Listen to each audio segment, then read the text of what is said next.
out here just giving clothes away. We've been out here for about half an hour, gave away tons of stuff, shirts, pants, bras, hats, coats, shoes, and we just want to give back some love to the community. It's all action, baby.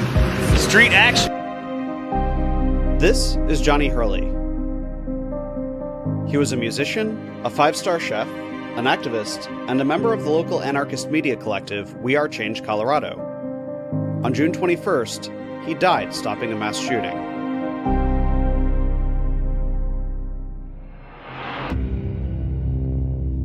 That afternoon in Olde Town Square of Arvada, Colorado, a man named Ronald Troyke shot a police officer twice and began firing at parked cars and local businesses. Johnny returned fire, killing Troyke, and died in the process. Police immediately hailed Johnny as a hero and said that Troyke had written a note saying he would kill as many police officers as possible.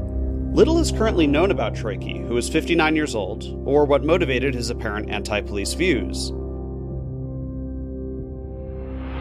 The department released 6 quotes from the apparent note without context or any kind of photograph or scan of the note.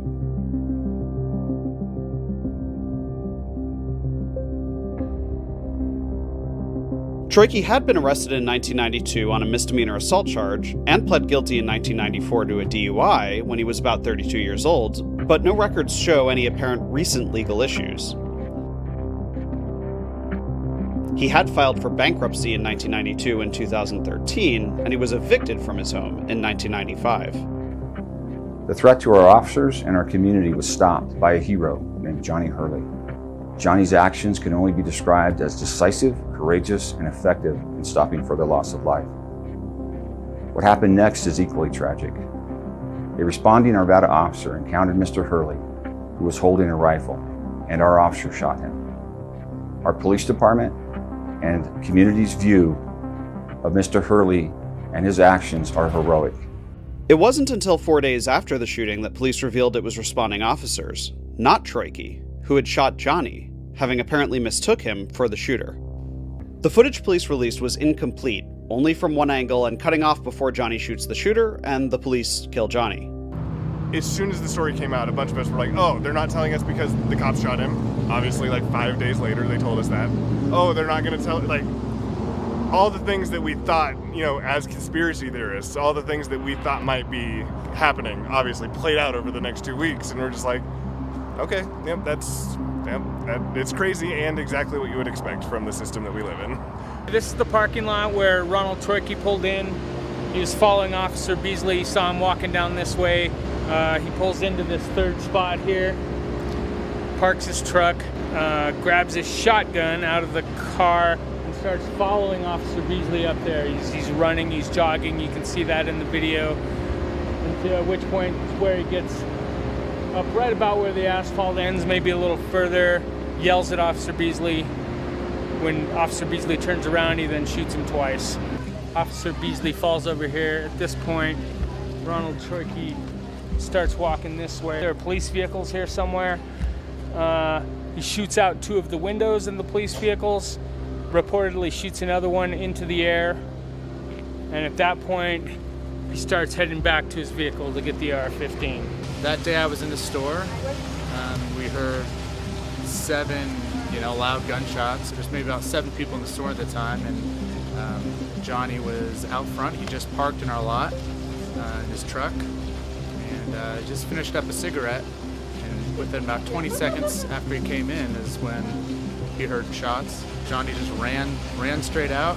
Right about here, actually where I'm standing, he pulled his weapon out, ran all the way out, and then when the guy came back, I guess, according to the video that I've seen, he actually had, by that time, had an AR-15. While police didn't release video of Johnny firing at the gunman, he can be seen running across Arvada Square toward the threat. Meanwhile, the shooter can be seen putting the shotgun back in his vehicle and returning with an AR-15.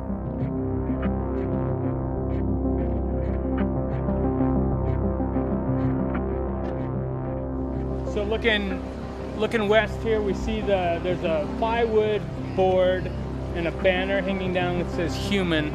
It used to be the window for a restaurant here called So Radish, a vegan restaurant. There are bullet holes there were 2 bullets that went through that window. There are three marks above that window. So The shooter apparently was shooting his AR-15 in that direction, got off at least 5 shots that we know of from the spot that we're standing on right here. Johnny would have been over here, right behind this brick wall, in his position on one knee with his firearm to shoot the shooter. We don't really understand what happened after that, but it sounds like he was, shot or mistaken for the suspect after that. Reportedly, there was a police officer came around here, saw what was going on, maybe mistook Johnny for the shooter, and shot and killed him. We think he probably got shot here. There's a few different marks that we think are bullet marks. Here, and over here. This one, the brick is actually cracked. A responding Arvada officer encountered Mr. Hurley, who was holding a rifle, and our officer shot him. Well, at that point, Johnny would have had to go up and grab the man's AR-15 and either return here, if this is where he was shot, which the bullet hole seemed to corroborate some of that. We're not sure about it. Or he would have been shot over there with the AR-15 in his hand. But we have questions. Why would you pick up the AR-15 and then come back to this position to get behind the wall again if the shooter's already down?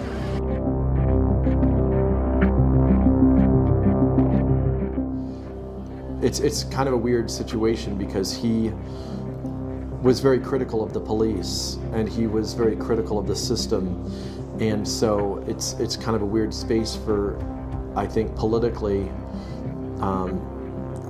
how the media and how the police are kind of, spinning this, and,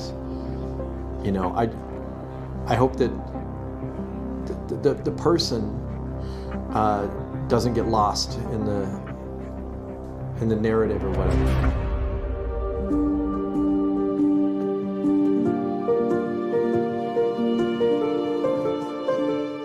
I was only 20 when I met Johnny, but he kind of took me under his wing and made sure to kind of teach me the ropes of activism and learning how to, speak, freely and use freedom of speech, but do it in a good way. And we did a lot of events together over the years.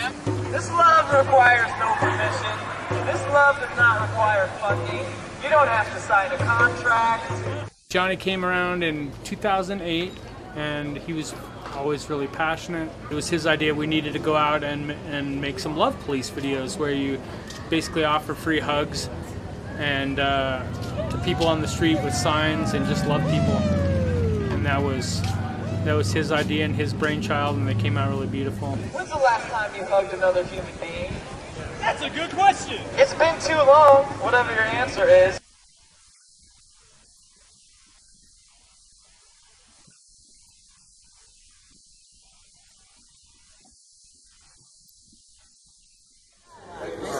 Hi, Mr. Shirtoff. How you doing? Doing well. Good. Is it true your name means son of the devil in Russian? I don't know. I've looked it up. Why are we so scared of terrorism? Are you guys scared of bee stings? You guys going to be spending billions of dollars to protect you from bee stings? Do you really want to do that, folks? One of my memories with Johnny, we did a lot of confrontations with regard to 9/11 truth, and we spoke out on at one occasion when Michael Chertoff, the founder of Homeland Security, was in town. We questioned Michael Chertoff about September 11th, and I just remember Johnny's just like very much bravery to be able to go and ask questions of these politicians, and demanding transparency and accountability. Mr. Chertoff, every guy never connected this lot. Sit down and shut up. They never provided. Sit down and shut up. Never, ever. No one came to hear you. Shut up. I'm leaving. Shut up. This FBI does not have evidence to connect Bin Laden to 9/11. All who travel through the United States airports have to be subjected to having their picture taken of their naked body and being exposed to potentially dangerous radiation. He also, him and another We Are Change member, Turtle, used to go to DIA, and they basically would walk around in their sneakers and underwear, and they would question people about the invasion of privacy. And they go, "Oh, is this uncomfortable for you? Because like this is essentially what you're giving with the body scan." How do you folks feel about the naked body scanners at the airport? You know, they want to look at you and lessen your underwear every time you board an airplane just to make sure you don't got any bombs in your britches. What floats your boat? How about you folks? How do you feel about the naked body scanners at the airport? Naked body? You're cute. Well, thank you. Turtle, we are Change Colorado. Guess we'll have to make do with public display. But that is the other side of Johnny, where, you know, we are very politically active, and we try to make these our voices heard in very non-threatening ways, but very elaborate kind of situations. I mean, like if someone at DIA saw two dudes in underwear giving interviews to people asking about invasion of privacy, pretty sure you wouldn't forget that moment. Do you know what a GMO is? Genetically modified organism. Genetically modified organism. Genetically modified organism. Correct. Would you support an initiative to force companies to put these labels on the food so that we know what we're eating? I think it would be wise. Honestly, I don't think I would actually read them. You wouldn't read the labels, no?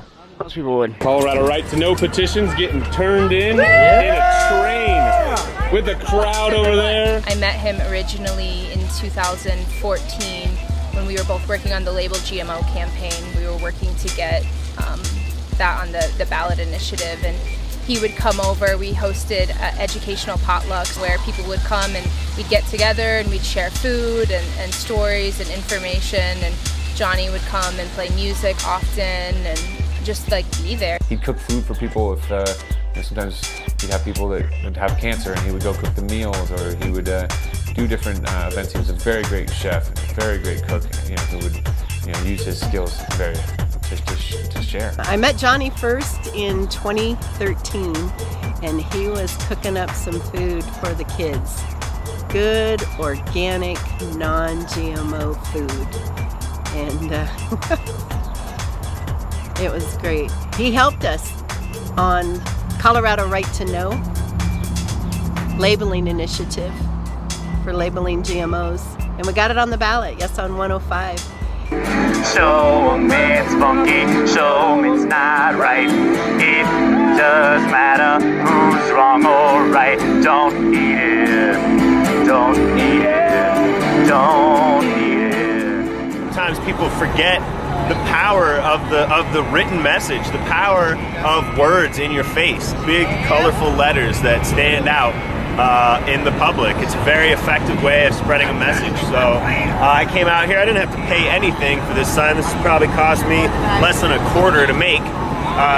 And I'm getting my message out to thousands of people right now. It's very, very effective. He just had like this amazing adventure spirit. He was very talented in many ways. Being a 5-star chef, he could cook a 5-star meal over a campfire in the middle of the woods or anywhere you were at, camping with him, which he really enjoyed doing. So that was. What about his musical talent? Oh, musical! He was all about music and engaging the community. Sinclair, the FCC, Universal, Warner, and BMG. They run the airwaves with payola policy. Rich white man on the hip hop monopoly. He loved playing the drums. He was known as Johnny Verbal, and I got to see him a few times, freestyle as well as just perform as Johnny Verbal, and it's one of those things that you see it and it's just incredible, and I will remember those moments forever.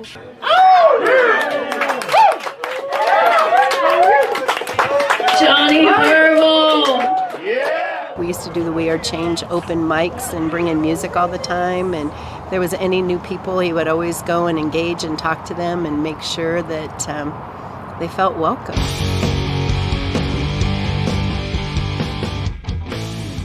He was an anarchist. He identified as an anarchist. He was an agorist. He believed and practiced this way of life. And at the same time, he was always ready for, like, if I'm wrong, I'm going to know and I'm going to change it. He was definitely a man of independent freedoms, sovereignty, personal liberties, basically being in charge of your own life, and don't let anyone else tell you how you should live your life. Anarchism, I think the way that we kind of agreed on it is just the idea that all interaction between adults should be voluntary. All human interaction should be voluntary, consent should be our primary principle. If something is violating someone else's consent, then that is wrong, unless it's in defense of someone that's being harmed or whatever. But and agorism being the philosophy of Samuel Konkin put forward, it's if you accept anarchy, the idea that violence is wrong, basically we should all respect each other's consent. Agorism takes that a step further to make all of your economic actions outside of the realm of government, outside of that realm of violence and coercion. So using the black and gray markets as much as possible to starve the system. So he was kind of more anarcho-capitalist, and I'm very much anti-capitalist. But we agreed on most things, and it was nice because we could have really friendly conversations about it, and we still saw each other as allies. And even though we'd say, okay, we disagree on this, but it wasn't like, oh, you're the enemy, we disagree. It was. I really appreciate friends who I can actually have a disagreement with and still continue that conversation. Issues aside, I think the base in all of it was really just his passion came from compassion. He loved people.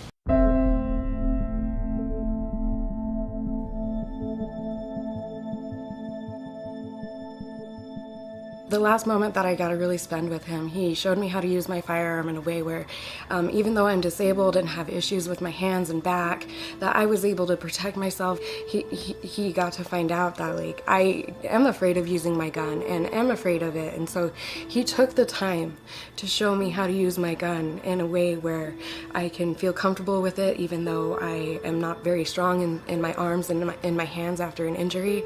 So it's one of those things where he took that moment and it was important not just to him, but that I was able to protect myself no matter what.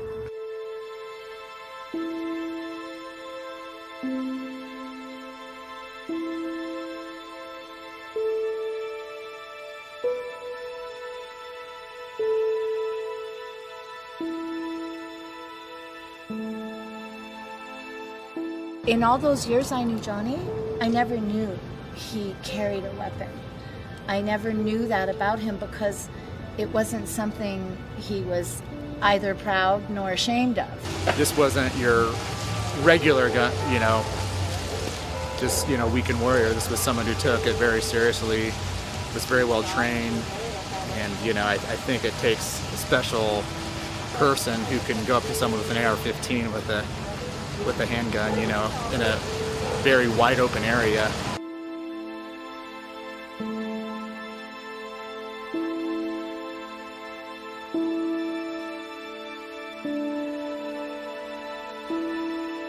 But Johnny's at the Army surplus store because he's prepping. He knows at some point he's going to be needed. And in that moment, he just springs up without question and is just the hero to save the day. And so I just want to make sure that we all take home today that inspiration. To be inspired means to be in spirit. To take home his spirit with you today. He's here with us right now. He just quietly knew that his role in life was to be a protector of people. And I understand that he did a lot of training during COVID, really, I went to my garden and buckled down and created a whole new garden sanctuary. And his calling was not that. His calling was to learn how to keep people safe and to protect them, the ones that he loved and cared about. And to have that conceal and carry and be prepared for just such an event saved a lot of lives. And even though we lost him, he saved so many. So Definitely saved lives, and for sure, even most likely policemen lives, because it sounds like this guy was really out for policemen. No one that knew Johnny is surprised that he stepped up to save people's lives. Even being someone who was actively against the idea of police as they exist and all the police brutality that we see in America, we don't know if he knew that the guy was a cop that had just been shot. If he had known it was a cop, I don't think it would have slowed him down either. He sees someone doing wrong, doing harm, he's gonna step in the way. And that was very much there's a reason he had his concealed carry, and there's a reason he trained, because he wanted to be ready to protect his community. Johnny didn't like police. Johnny didn't like law enforcement. Johnny didn't like the state the state and their laundry list of laws and different citations that they can give you. I took some photos of Johnny where Johnny was carrying a mirror, and there was the cops in the mirror that he carried, and I remember taking those photos, and those were just moving photos, and then to see those resurface, we were down there in Denver at a police brutality rally, and we'd seen that go around from somewhere in Europe, and then we decided to bring down mirrors and do that ourselves in Denver.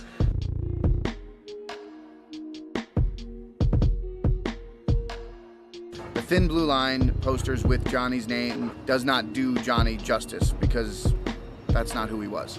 You know, he was critical of the police, and I don't want like what his life was about to be hijacked for something else that he wouldn't necessarily endorse. So I know that whenever the situation happens, people like to jump in and use it for whatever purpose they have, you know.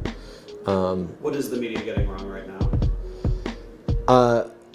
Well, the media is not doing journalism, for one. I mean, that's a huge thing. You know, you don't just take what the police tell you and then just read it.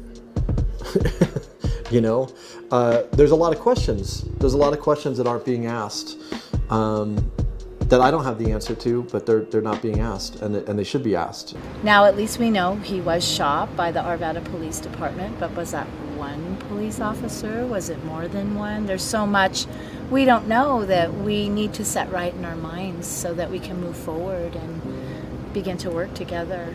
I think that they're trying to just like let it fall to the wayside before they actually release what really happened. They cut off the footage when they released the footage of the shooter.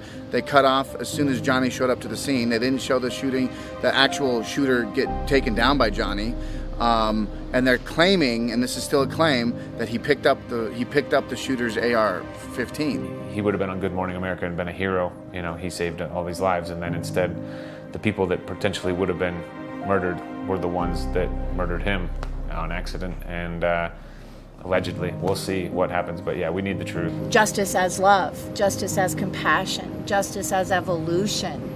Those are the kinds of qualities he would be seeking, not retribution and punitive damage. And I don't believe with any part of my heart he would want to see this get tied up in a court system, which I think he felt was a broken system. And that's maybe putting it nicely. I just think it's really important that we see the video, and because not many people that I know think that he picked up that AR-15, and I don't know if it necessarily changes the story at all, if they just misreported, but I think it's really important that we find out what happened that day, and that we always remember the history of Johnny. The officer or officers who shot Johnny have not been named. The Arvada Police Department has committed not to comment further or release video until at least the Jefferson County DA concludes their investigation. The department isn't scheduled to begin wearing body cameras until 2023, a deadline imposed by state law. Of the multiple security cameras at the scene, the department only released one incomplete angle, which they cut before the crucial moments. Even at the conclusion of the investigation, they say the DA has the discretion to determine what, if any, evidence the public should see. Ford Fisher, News to Share.